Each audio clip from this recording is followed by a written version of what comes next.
You're listening to a podcast from the BBC World Service. This is HARDtalk with me, Stephen Sacker. Thanks for downloading this edition of the programme. I do hope you enjoy it. Welcome to HARDtalk on the BBC World Service with me, Stephen Sacker. My guest today was born in Beirut and moved to California as a child, but in many ways his worldview was formed in the country his family fled from in the early 20th century, Armenia. Serj Tankian's grandparents were survivors of the mass killing perpetrated by the Turkish Ottoman Empire in 1915-16. More than 1 million people died, murdered or starved. Armenians call it a genocide. Much of the world agrees.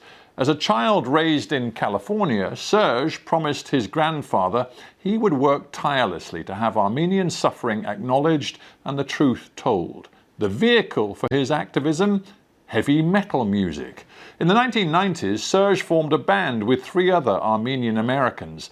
They were raw and loud, and they called themselves System of a Down. By 2001, they had a #1 album on their hands. They had notoriety too after Serj responded to the 9/11 attacks by publicly condemning US foreign policy. But Serj Tankian remained determined to use his music to promote ideas and causes he believed in. International justice, clean government, people power. It didn't always make for easy relations with his bandmates, but it did make him a hero to many Armenians. He publicly backed the popular protest, which eventually toppled Armenia's autocratic leader in 2018. These days, he mixes activism with music and painting. So which matters most, his politics or his creativity? Well, he joins me now on the line from Los Angeles. Welcome to HARDtalk. Thank you, Stephen. Thanks for having me on. It's a pleasure to have you on the show. I don't want to start in a downbeat way, but I can't help noticing that you recently described the last year as the worst of your life. I guess we can all imagine why that might be, but just spell it out for me. Well, I mean, COVID obviously is a huge part of it, but also I had other health issues. My back, I got back surgery recently and recovering from that, and so that's been challenging. And there's also the invasion of Nagorno-Karabakh by Azerbaijan and Turkey with Syrian mercenaries that really, created a humanitarian catastrophe within Armenia. So that's been really, very tough. It's been a very tough year. Right. In the course of that answer, you've taken me from your home in Los Angeles all the way out to Armenia, and I suspect Armenia will figure large in our conversation. Would it be fair to say that to understand you, your mindset, your worldview, one has to understand that in many ways it wasn't forged by your upbringing as a kid in Los Angeles, where you moved as a child, but it's much more forged by the collective memory your family has of Armenia? I think it's a fair balance. That's a good question, Stephen. I think it's a fair balance because I grew up in Los Angeles. I've lived here most of my life. I live between Los Angeles and New Zealand as well. I'm a resident of New Zealand. And so I think, wherever you live does make a huge impact culturally on who you are. But I think the reverence, understanding, and cultural kind of depth of my people is a huge part of who I am as well, yes. You were born in Beirut, and the reason you were born in Beirut is because your family was caught up in all of the terrible violence and suffering wrought upon the Armenian people in the years 1915-16 by the Ottoman Turkish Empire. And your family ended up living in Lebanon. Did you, as a child, get raised on stories of what happened? And I'm just wondering what specific impact that had upon you. All 4 of my grandparents were survivors of the Armenian genocide. Growing up in Los Angeles, I mean, they didn't share the stories when I was a child, but as I was getting into my early teens, I started asking questions about their family, where they came from, what happened to them. And that obviously was a huge, kind of learning experience for me as to what transpired to my people during the Ottoman Empire, in the last days of the Ottoman Empire, I should say. And that became kind of like, I'll tell you without you asking the question, that became the conduit for me to become an activist.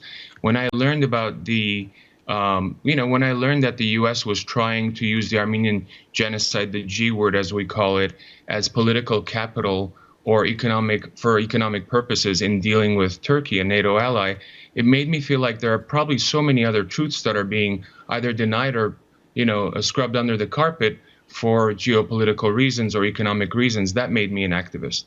Interesting that you define yourself as an activist. Most people watching this, tuning in around the world, will think of you first and foremost as a musician. So before we get to your commitment to activism, I just want to understand why, as the kid that you were, with the knowledge you had of your family's suffering and everything that did to your way of seeing the world, why did you ever feel that heavy metal music could be a vehicle for you expressing yourself? I always say music came to me. I was, I didn't grow up as a musician like most of my bandmates, with starting playing music at 8 years old or anything like that. I started at university, almost as a way of meditation, kind of taking me away from my other worries and homework and everything else that I had to do. And music became my passion. And for years, I didn't take it as my vision in life until I had a kind of epiphany, as you've seen in the film Truth to Power. And from that day forward, I knew that music was my path. But I was an activist before becoming a musician, so the two kind of naturally combined in me. Yeah, well, you talk about your film Truth to Power, and a lot of that is about your politics, but a lot of it's about the music too. And when we see the young Serj on stage in the mid and late 90s and early 2000s with just thousands of adoring fans as the popularity of your band grew, and frankly, heavy metal music, a genre which often is, can be sexist and it can indulge in occult imagery and all sorts of stuff. It is an awful long way from Serj, the political activist. How did you sort of square the two at the time? Well, I mean, it's kind of interesting you say that. The first band I played I played at keyboards in, it wasn't heavy metal at all. It was alternative rock, and I met our guitarist Darren. He was really into heavy music. Our bassist Shavo later on was also very much into heavy music, and my brother kind of grew up on heavy music, so I used to listen to metal and heavy rock at home growing up. So it kind of creeped into my life, and it became the kind of language of my activism. And rock, as you well know, Stephen, is the perfect language for protest. It's the perfect language for rebellion. That's why it's people in their teens that usually pick it up. Music is an intuitive medium, and when it hits you, you feel something, irrespective of you kind of imbibing the words immediately. And I think once you feel something, you have that kind of natural intuitive response to the music. You can later process the lyrics and have a more logical response. I always say that your first response to music is always intuitive. It's always right brain. And then once you get into the words and you process them in a left brain format, that becomes even more powerful together. So here you are, you're becoming a big band. I think in 2001, which was a pretty crucial year for you, you got the #1 album in the Billboard Top 100, and within days of releasing that album, I think I'm right in saying 9/11 happened in the United States, and you then chose just a couple of days after that to write a piece which you put out on under the name of the band, not in your own personal name, which essentially said that what happened on 9/11 could be tied directly to US foreign policy and that the US had to take responsibility for that. That caused a massive stir across the United States. You were banned from certain radio stations. You received death threats, as did some of your bandmates. Looking back on it, do you think you got that wrong? No.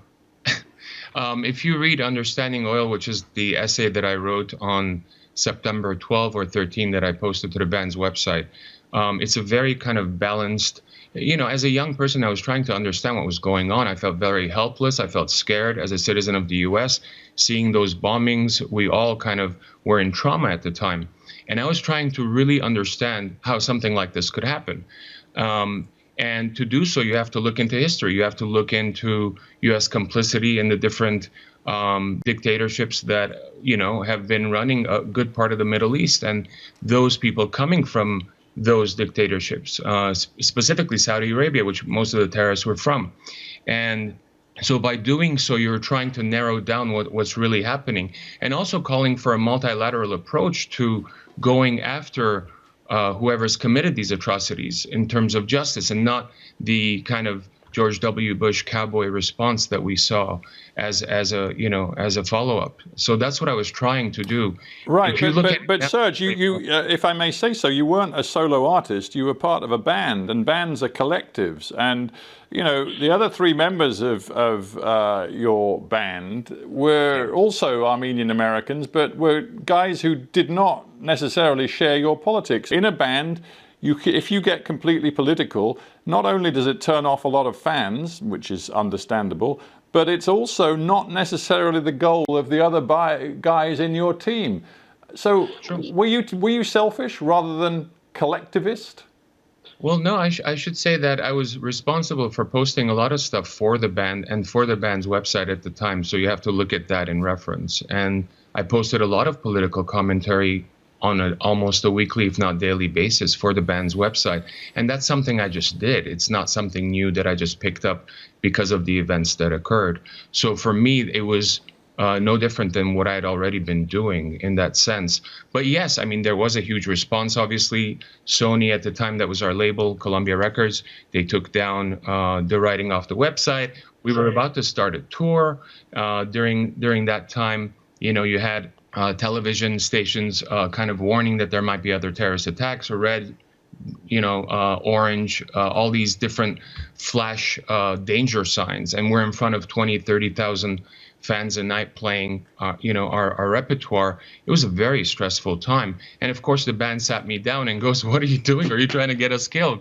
And of course, I was very apologetic, and that's, I just wonder, Serj, if you reflect now in 2021 on everything that's happened over the last 20 years, is one of the reasons that the band System of a Down isn't really around today? I know you've done one or two one-off gigs and songs, but you didn't become a kind of Rolling Stones that just churned out the album after album after album. You could have made a whole shed load of money. You could have prolonged your band career. But is one reason you didn't that you and the other guys were just not on the same page politically, and still are not today? Because I know one band member voted for Donald Trump, you voted for Bernie Sanders. Was that a problem in the band?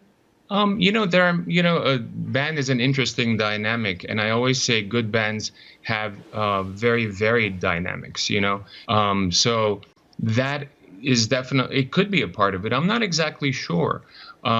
There are many reasons, more artistic reasons than political, that the band has not, become the Rolling Stones. But I should also say not every band wants to be the Rolling Stones and tour in their 70s and become a mega, whatever that is. Our success, we've had an incredible amount of success and the income that comes from it. And I think we're all very grateful and thankful for where we are.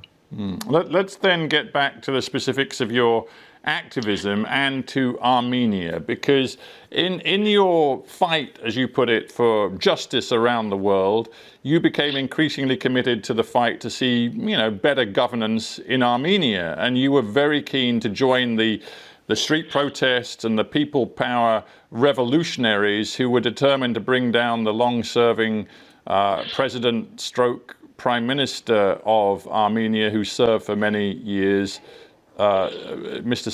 Sargsyan. Now, you, in 2015, played a gig in Yerevan, which was wrapped up with the whole sort of concept of protest. Were you then determined to play a political role at that point? No, I mean, I've always, look, Stephen, I haven't just criticized U.S. foreign policy, nor Israeli, occupation of Palestine, nor just certain, dictatorships around the world. I've always criticized everything as an activist, and so Armenia was not included. So in 2013, I had criticized Serj Tankian, the president at the time, for his re-election campaign because it was rigged with flaws. And so I think I was already part of that process. And in 2015, when we played a show in Armenia, it was the first time System of a Down played a show in Armenia at the centennial of the Armenian genocide. It was a very special moment for all of us. It felt like we were designed as a band to be there, to speak truth to power, if I will, to the government at the time in Armenia, to talk about the kind of hypocrisy of the Obama administration not using the word genocide, even though Obama as a candidate used the word genocide many times and blamed George W. Bush for not using it, and such things. And so I was automatically part of the process in a way. So when the peaceful revolution in 2018, the Velvet Revolution, happened, and they were asking me to go and be part of the protest, I wanted to go. I was actually really sick. I had a flu and fever and whatnot. And as soon as I got over it, I got on a plane and went there. And I was really, really just overjoyed with the elation in people's faces at this kind of turnaround that they had done, this kind of incredible change in leadership that they had started, and I had so much hope for the country. Well, let me stop you there, because what intrigues me is that, of course, in 2018, this revolutionary moment happened in Armenia, and the guy who became your friend, Nikol Pashinyan, who was a journalist and who became leader of the country, he then led the country into what we've seen in the last few months as a pretty disastrous war. But you're, interestingly, no longer an outsider, you're an insider, because you're a very good friend of his. I just wonder if it's become more difficult for you to criticize because you've become a close ally of the Prime Minister. So I met Nikol Pashinyan when I actually flew into Armenia for the revolution. I had not met him before. And, I saw him become prime minister after the revolution. By the way, the revolution was an incredible event that for the first time in history, decentralized civil disobedience was used as a tool for for change. And we've made a film called I Am Not Alone, an award-winning film, documentary film that's coming out this year about that event. But I'll get back to your question. So I went to Armenia for the revolution, watched Nikol Pashinyan and the new government, become prime minister, and forged a relationship with him, obviously. And over the years, the revolution was a high point in Armenian history. It was a unique moment where the full nation was basically, the whole Armenian nation was into this incredible change, positive, peaceful change that occurred. Because for years, for 20-something, almost 30 years, Armenia was under a post-Soviet oligarchic kind of corrupt regime, and people were voting with their feet, as they say. They were leaving the country. There were no economic opportunities for people. You couldn't get justice in the courts, etc. And so this change and this fight against corruption was really monumental in Armenia based on what was going on there. I understand that, but I also see today that there are many thousands of Armenians taking to the streets demanding the departure of Mr. Pashinyan. And the reason is because they think they completely mishandled the war with Azerbaijan. He used plenty of bellicose language in the years running up to the war, but when it came to the war itself, Armenia seemed drastically underprepared and, in essence, lost that war, and has indeed lost territory in Nagorno-Karabakh and around Nagorno-Karabakh as a result. What do you think should happen now? Well, there are new snap parliamentary elections happening in June 20, and the government agreed to do that before their time was up, obviously, and as you're well aware. And so I think that's a very positive thing because it continues the democratic and constitutional process rather than give way to other processes, right? What happened here was that Azerbaijan and Turkey, along with Syrian mercenaries, attacked the peaceful country of Nagorno-Karabakh, we call in Armenian. Well, that's obviously in dispute, and I don't want to get stuck on who started what. But it's not in dispute at all. Well, it's certainly in dispute if you talk to Azeris or to, as you've just accused, the Turks. They would deny what you've just said. I don't accept their truth if they're genocide deniers or dictators, and that's what both Turkey and Azerbaijan's leadership are. Well, that's what you've called the Turks for a long time, and and I should point this out, Turkey always refuses to accept the word genocide when it comes to a description of what happened in 1915-16 to the Armenian people. But what I'm interested in, Serj, is whether your experience tells you that creatives such as yourself, artists such as yourself, can make a difference in the political debate, because certainly in the United States, it seems the dial has moved, and back in 2019, the US Congress finally formally voted to acknowledge what happened in 1915-16 as a genocide. Do you believe you made a difference? I'd like to believe that the band's activism was part of the general Armenian diaspora's efforts to get the genocide recognized.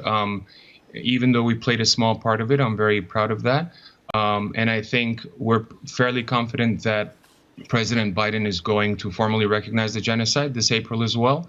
And I think it's time the UK Parliament does it as well and stops being one of the few Western nations that hasn't properly recognized the genocide. I'm mindful that you tell a story how you made a pledge to your grandfather who did escape the suffering of 1915-16. He ended up being a refugee. He fled to Syria and then Lebanon. And he was so malnourished during the suffering that he became blind. And you promised that you would always fight to have what happened to him acknowledged, the truth told, and you would struggle for justice. Do you believe that you fulfilled your promise to your grandfather? I believe so. I believe that I'm still fulfilling it, even doing this interview and talking about the need for the UK to recognize the genocide. It's part of the process. I think that fight is not over. I think there's still a lot of disinformation out there. There's a lot of denialism out there, mostly by Turkey and Azerbaijan at this point. And that's got to be reversed. Serj, we've talked a lot in this interview about music and about politics and activism. The balance seems to have changed for you. Now you seem primarily focused on the politics and the activism. Could it change yet again? Or is your creative impulse now taking second place? I'm currently scoring a series. I'm always working on music at the same time. Music is both my form of expression and my escape at the same time. And when I do too much politics, it's nice to pick up a guitar or piano and dive into that beautiful meditative world and create something that hasn't existed before. And so to me, they coexist in a perfect balance. Serj Tankian, it's been a pleasure having you on Hard Talk. Thank you very much indeed. That was an edition of Hard Talk presented by me, Stephen Sackur. For details of our complete range of podcasts and our terms of use, go to bbcworldservice.com/podcasts.